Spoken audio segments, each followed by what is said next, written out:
dangerous is when the universe pick you and you put on the magic glasses. There's rules that go with them. You can never take them off. You never see things that they're supposed to be. You see things as they are. And you can never force nobody else to wear them.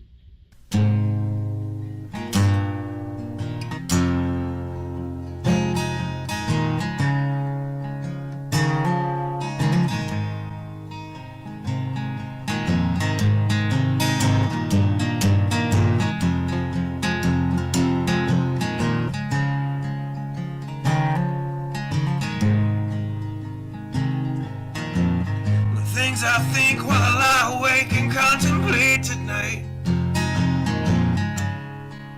are wearing me out.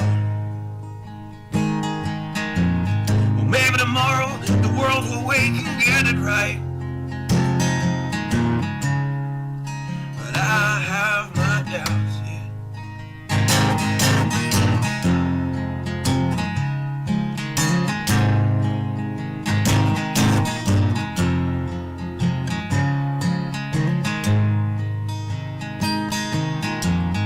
During the day, well, I design machines of war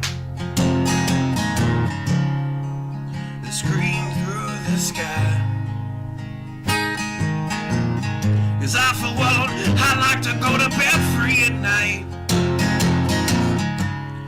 under these stars and stripes. And I have my doubts that we're coming out. Yes, I have my doubts,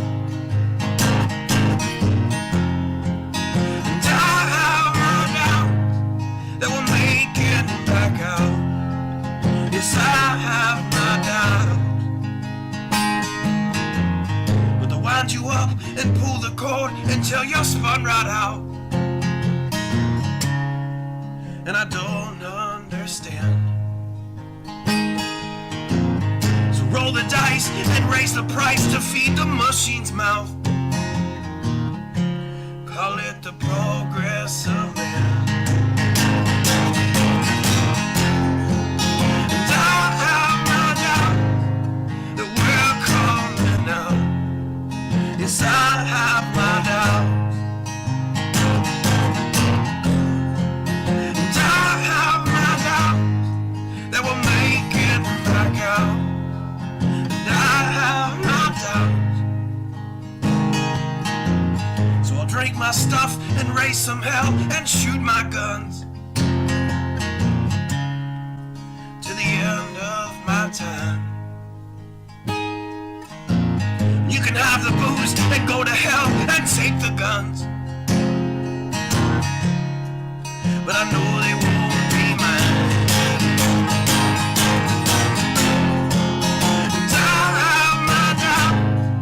That we're coming out.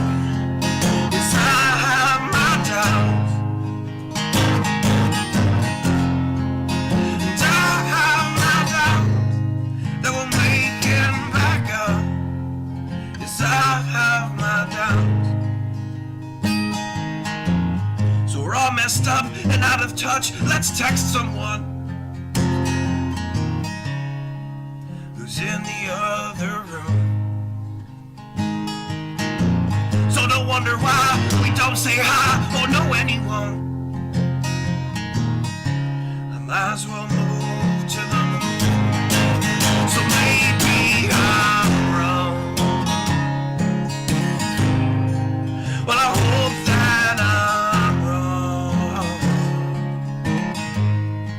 So maybe I'm wrong.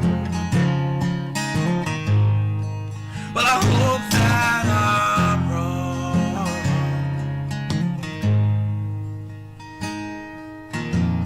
Well, the things I think while I lie awake and contemplate at night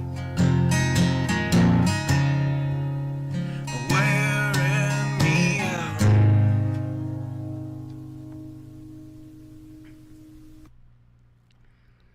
Good evening. I just realized I didn't even have my hat on. It's not like a must, but I usually wear a hat, and to be honest, Well, I used to usually wear a hat. And so when I do the show, I don't know, I just don't feel right unless I put a hat on. But I haven't really worn a hat as far as all the time for like 10 years. Only when I go outside. When I go outside and I do the show. That's it. I don't know.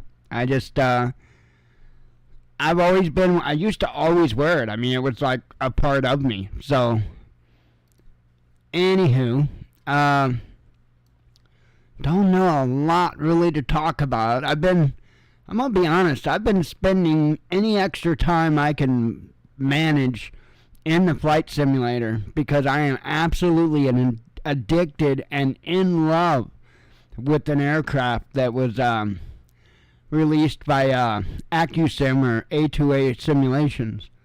It's just absolutely incredible, just a remarkable plane, and it logs everything.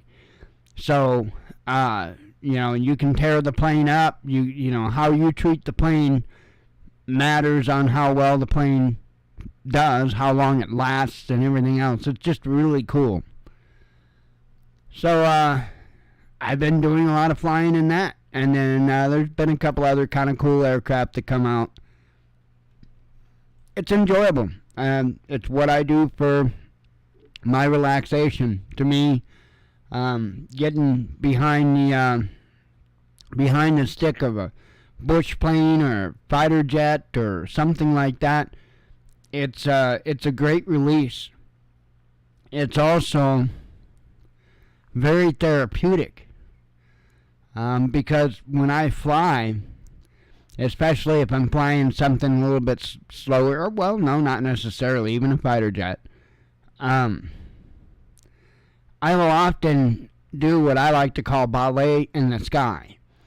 And it's where you, at very slow speeds, very, very low end of the envelope, you toss the plane around the air. And when you learn to master that, you truly have a feel for that aircraft. And so that is my intent when I fly in the simulator, is to really get that feel of that aircraft. Just because again, I look at it as art. I look at being able to fly the planes like I do, like somebody is painting a picture. Seems to me a lot the same in its own little weird sense. But anyway, aside from that, like I say, I don't got much to offer. I spent a fair amount of time in it today. I just marvel at the detail and the awesomeness of that aircraft. I've got, what do I got here? 6 tabs open.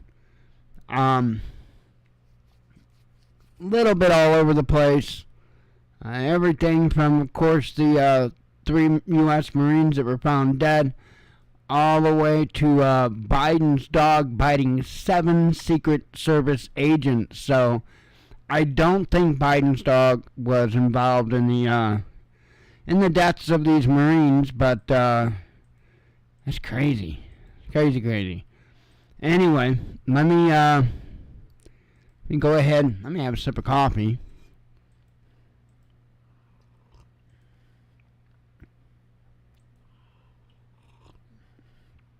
Tomorrow, if you're listening, Fire Marshal Bill, tomorrow, I'm going to start a flight. I don't know where from or where to, but it's going to be along the coast. And I may start way up, either in like Maine or way up in like Washington State, and fly along the coast of the country. That might be kind of cool. I think I might just do that. That would be fun. See if I can do it without having to fix my plane. Anyway, switch on over. 3 U.S. Marines found dead outside their base. Says here 3 U.S. Marine Corps Lance Corporals have been found dead in a car parked outside a convenience store near the Camp Lejeune military base in North Carolina. The bodies were discovered on Sunday morning at a Speedway filling station in Hampstead, North Carolina, the Pender County Sheriff's Office said in a statement on Tuesday. Deputies encountered their vehicle while investigating a report of a missing person.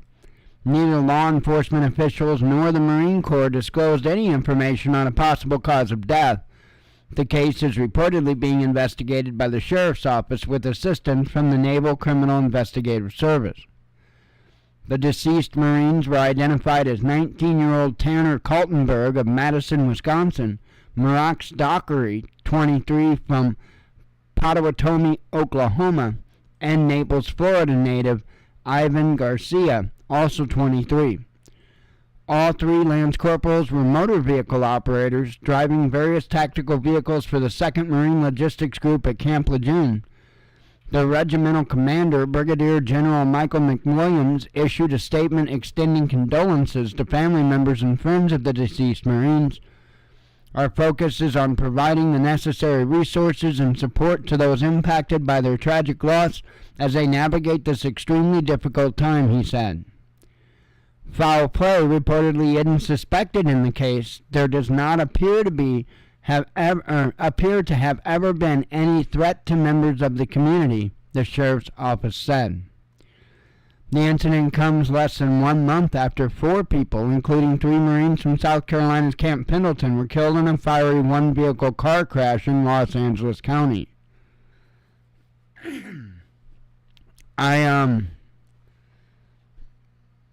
There's only one thing that I could think of would have caused this. Now, I don't think it was some kind of freak accident that they died from carbon monoxide poisoning from the exhaust of the car running. No, unfortunately, I think probably what had happened in this case, and I can't be for certain, but it sounds to me like a case of a few drug overdoses. And it sounds like to me like they very likely went and scored there at that gas station and likely administered the product right there in the parking lot, in which probably being adulterated with, well, it's not just fentanyl now, it's all kinds of other stuff as well. It's a shame, and I'm only guessing here. That's all I can do is guess, but that's one of the few puzzle pieces that fit in place with that.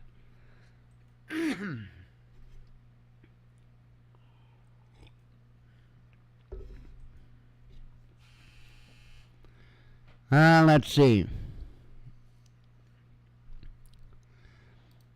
Chinese president urged military to prepare for war with declining West, says media. Now, this isn't the first time that he's told the military to prepare for war with us. I couldn't tell you how many times at this point, even since we've been doing the news, there has been countless times that he has told his military to prepare for war. So I just want to be real clear about that.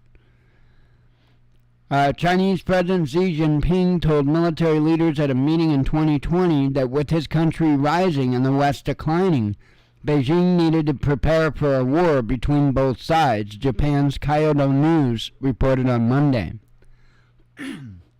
Citing documents from a December 2020 meeting between Xi and the Chinese Communist Party's Central Military Commission, the Japanese outlet claimed that Xi declared the East is rising and the West is declining. Amid this shifting power balance, Xi predicted that a localized conflict could break out and widen, although he supposedly ruled out the possibility of a Third World War. It is unclear where Xi saw such a conflict originating, but Kyodo News suggested that he viewed Taiwan as a likely flashpoint.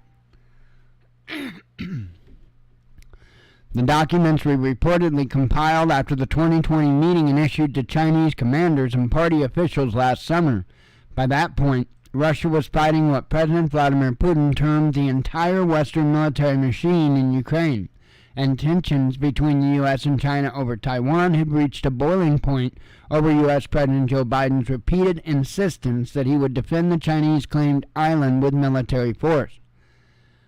At the time of Xi's meeting, Russia's military operation in Ukraine was still more than a year away, and although then U.S. President Donald Trump was waging a trade war against Beijing, relations between the two superpowers hadn't yet reached the nadir that they would under the Biden administration.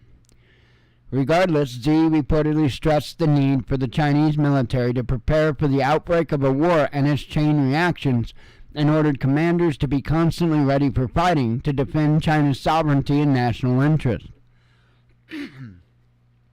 Xi's comments took place behind closed doors, but the Chinese leader often makes similar statements in public. He instructed troops to comprehensively strengthen military training and preparation for war during a visit to the command center last year, and in April told soldiers to focus their training toward actual combat in defense of China's territorial sovereignty and maritime interests. While Xi has also referred to the West as declining before, he reportedly cautioned during the 2020 meeting that its military advantage basically remains unchanged. So,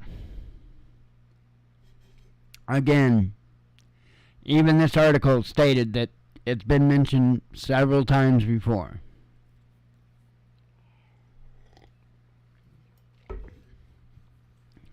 I wouldn't be making the end is nigh signs quite yet.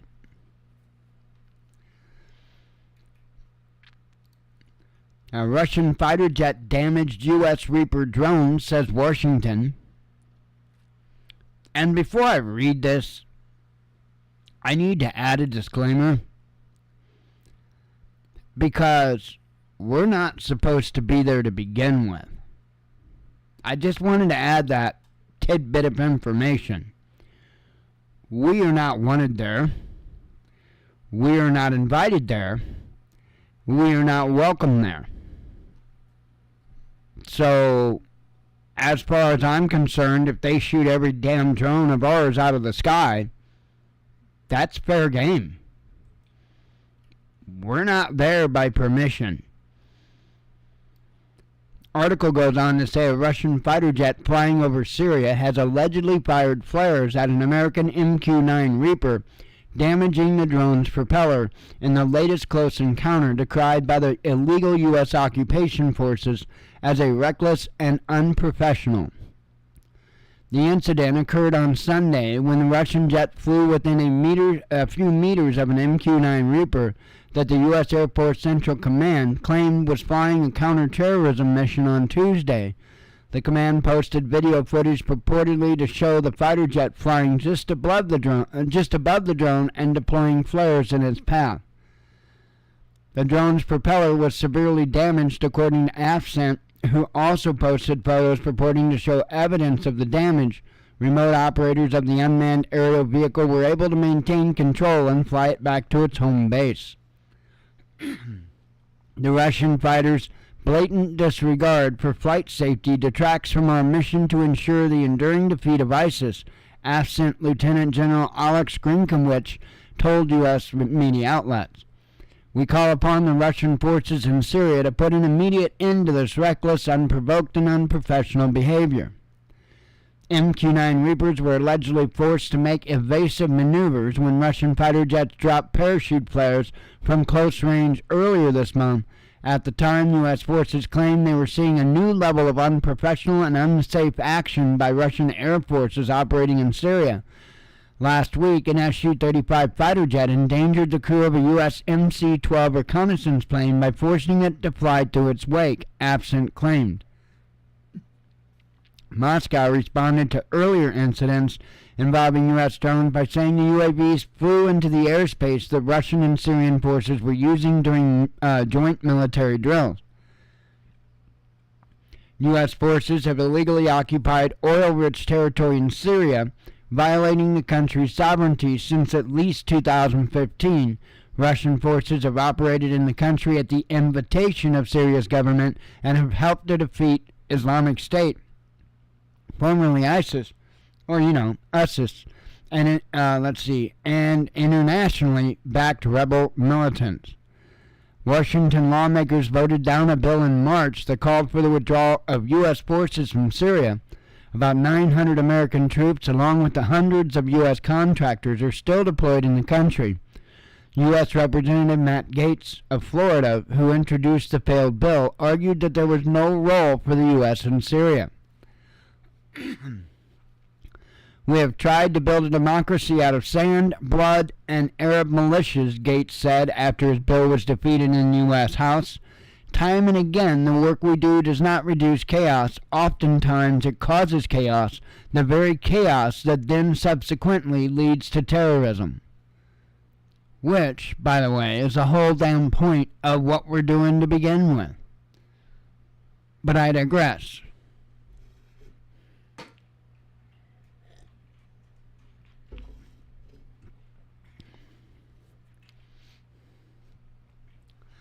Oh, man. Crazy, crazy.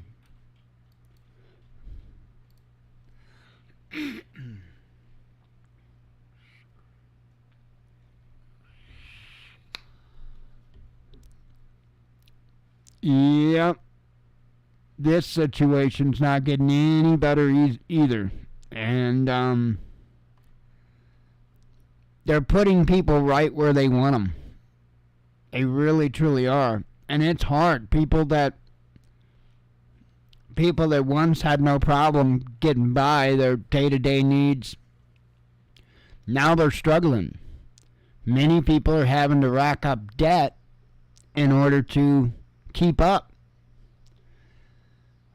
Most others, have at least had to cut back. I know we've had to cut back when we do grocery shopping. We've had to cut back. I've mentioned it before, and it's still the case. I need to start turning that around, but we started getting back on our coffee, and we don't have the amount of coffee right now that I would like to have in storage, just simply because we couldn't afford, price of coffee's up from where it was anyway, and, it's kind of one of those things, we got to eat, and there's coffee in there, so we just cut back on being able to put that back. So it's crazy. And I would agree there that people haven't changed spending habits. They're trying to keep all the things. They're trying to keep all their streaming accounts and all of their other goodies. And it's not going to be possible, I don't think. I don't think it's going to be possible. But you are absolutely correct. That is something that is very hard for people to give up.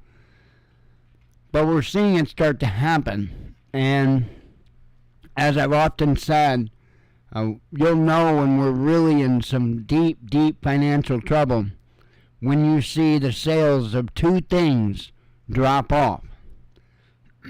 That is entertainment, and lastly, alcohol.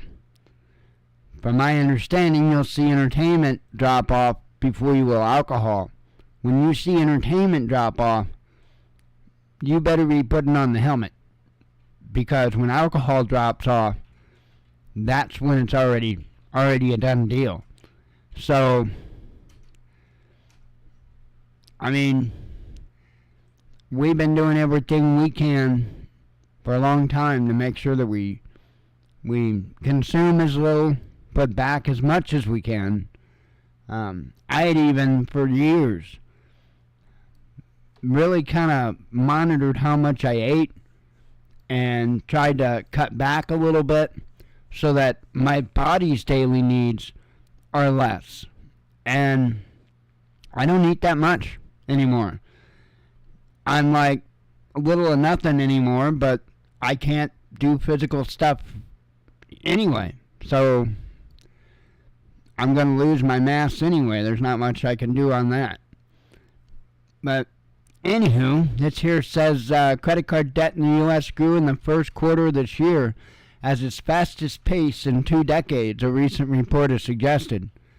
In the first quarter of this year, Total credit card balances rose by more than 17% from a year ago, marking the largest annual jump in at least 20 years.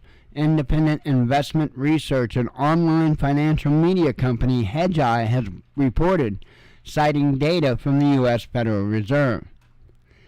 The cost of revolving credit, a type of credit that does not have a fixed number of payments, in contrast to installment loans, continued to notch higher to multi-decade highs.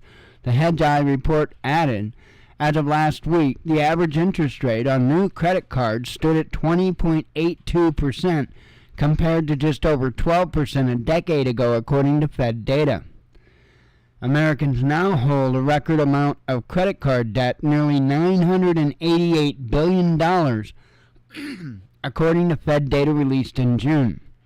Financial experts believe the debt keeps piling up in part because high inflation has been forcing households to lean more heavily on their credit cards to cover monthly expenses. The Consumer Price Index hit a 40-year high of 9.1% in June 2022 on the back of a surge in energy and food prices. Inflation has cooled since then, having dropped to 5 to 6% in the first quarter of this year and to 3% in June. The drop in inflation has come after the Fed has hiked rates 10 times in just over a year, bringing the federal funds rates to the current range of between 5 and 5.25%, up from 1.75% a year ago. The Fed is widely expected to raise rates again this week, despite the slowing inflation.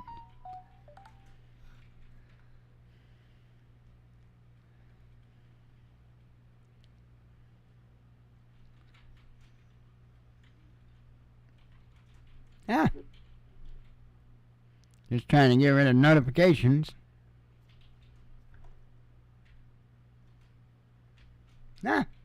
No. Oh, great.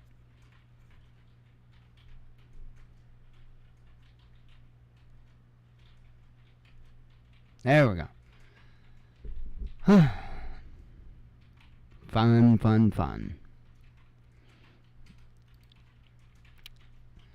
All right. I'm starting to have to go to the bathroom. I'm going to have to whip through these.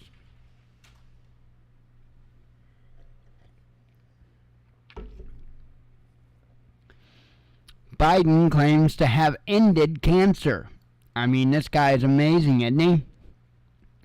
During a speech on Tuesday, U.S. President Joe Biden seemed to claim that his administration had cured cancer. I said I'd cure cancer. They looked at me like, why cancer? Because no one thinks we can, that's why. And we can. We ended cancer as we know it, Biden said during a speech in the East Room of the White House. I mean, I'm not even going to read anymore. This is nonsense. This is absolute nonsense. And the last article I have open, Biden's dog bit 7 Secret Service agents. It's been going on for a while, because I remember, I think he bit one of the Secret Service agents sometime right around when he was inaugurated. Right around that time, I'm pretty sure. I read the headline. U.S. President Joe Biden's dog bit 7 people in a 4-month period, including a Secret Service agent who was hospitalized with arm and leg injuries, according to internal emails obtained by conservative activists. The dog is the second of Biden's canine companions to terrorize the White House.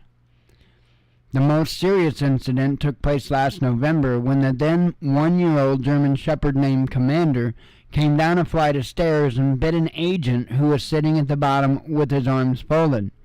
Commander bit the agent on his arm and his thigh, causing a considerable amount of pain and forcing the agent to shield himself with a steel cart as the dog came after him again, according to a Secret Service email published on Tuesday by Judicial Watch, a conservative watchdog group. Yeah, I wouldn't have made it that far. I'd have been the agent. The agent was sent to a local hospital by the White House physician's office and was taken off active duty for 3 days following the attack. Yeah, an assault shepherd. Exactly. What a joke. If it wasn't their dog, he would already have been put down, a friend of the agent wrote to his injured colleague 2 days later, adding that the freaking clown needs a muzzle. Now wait, the dog or Joe? Because I think they both could use a muzzle.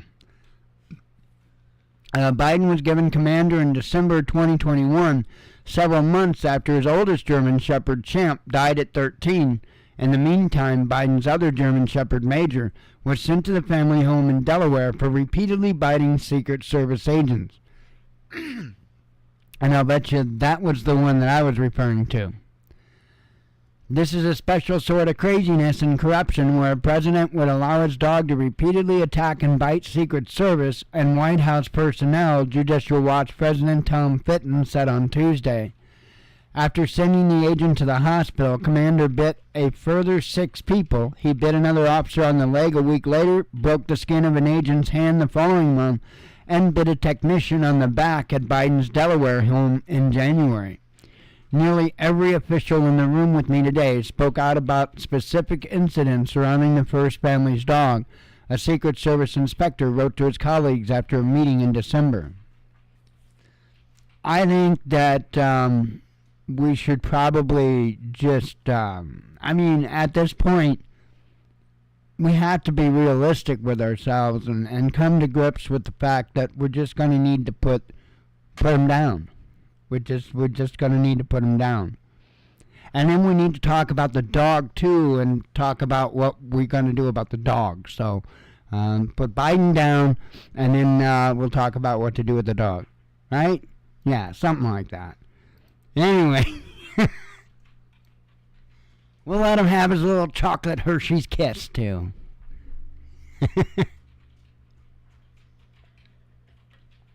And maybe a Ben & Jerry's ice cream.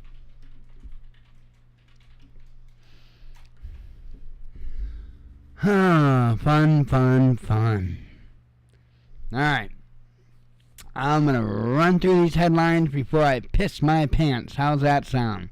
Sounds like a good contest to me. And we're off. Car rams anti-reform protesters in Israel. New arrest warrant issued for ex-Pakistani PM Khan, says media. Asian firms scaling back LNG purchases from Russia, says Bloomberg. Euro area facing stubborn price growth. Russian military blogger's killer knew she had a bomb, says investigative chief. Russian defense chief to make surprise visit to North Korea. Outrage across Muslim world at Quran burning in Europe. Stalling UK economy reignites recession fears, says S&P. Zelensky slams EU's neighbors over grain exports. Ukraine wants its women back, says deputy minister. Well, tell Zelensky to stop running them off. His damn photo shoots. Over 1 ton of mammoth tusks seized by Russian authorities. Russian oil revenues nearly cut in half from spring 2022, says IEA. Russia has major electronic warfare advantage, says Ukraine. No shit, Sherlock. Covered that. British state TV, sorry for asking if any Moroccan footballers are lesbians. Fair question these days. Russian official warns not to use Apple devices. They're going to use oranges instead. Russian embassy sees major drop in visas issued to Americans. Japanese man to receive workers' comp for outing. Okay. China announces new foreign minister. Musk explains Twitter rebranding. Russian expert warns of beer yoga dangers. So just be careful out there if you decide to get drunk and do yoga, because apparently it's dangerous. Apple hit with $1 billion lawsuit in the UK. Aircraft crashes while tackling wildfire. A U.S. academic body endorses boycott of Israel. Rich of U.S. to condemn what it sponsors, says Zakharova. Let's see. Ex-U.S. Marine released by Russia, injured in Ukraine, says CNN. Russian real wages growing in double digits, says Putin. Ukraine's defense chief vows more attacks on Crimea. Armenian PM names conditions for peace with Azerbaijan. Let's see. Belgium convicts 6 in 2016 ISIS bombings, says media. Doctor wounded in Texas hospital shooting, says police. Hunter Biden art patron is White House insider, says media. Who'da thunk it? Trump rival fires staffer who retweeted Nazi imagery. And lastly, U.S. lawmakers make threat to Zuckerberg. Good luck with that. On that note, I am going to take my happy ass out of here and go to the bathroom, and then very shortly going to bed, and probably getting up and flying a Comanche. I think I'm going to start my trip tomorrow. Anyway, I am out of here. I got to go like number one, yo. And God willing, I'll be back tomorrow. Hopefully there's no complications with that. And I'll be back tomorrow. And hopefully I'll see you all then. Hope you all have a good night. As always, God bless you. We love you. Be one with your spirit. And shalom.